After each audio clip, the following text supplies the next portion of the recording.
Ibarrako merkataritzari esker, errazagoa izango da Ibarran erosketak egitea.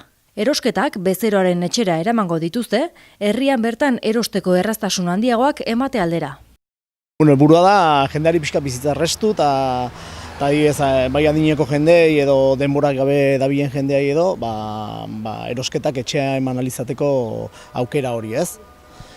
Izan ere jendea pixu asko ematen du askotan eta horrek ere zaildu egiten du, ez, egunerokoa. Noski bai, ez. Eta gaina, baita ere, dendara juteko gertutasuna nahi duen jende horrek dendan bertan egin dezake eskaria erosketak etxea emateko, baina telefonoz egin nahi dela, ez? Imaginatu, lanen zaudela okupatuta zabiltzala, dozein Ibarrako merkatari deitu eta esan zer nahi dezun, eta beak bialduko lizuke etxea zerbitzu berri honekin. Eta noiz jarriko duzu martxan eta noiz arte izango da?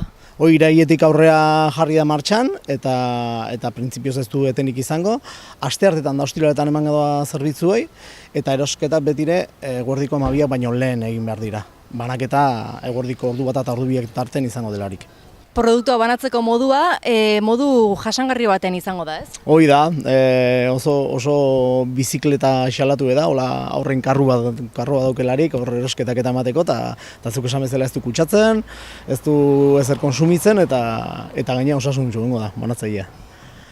Esan duzu ja martxan jarrita dagoela, jendea, hasi da erabiltzen? Hasi da erabiltzen, bai, bueltaka dabilia karroa Ibarratik, eta horre poxu berezi ematen du, bai.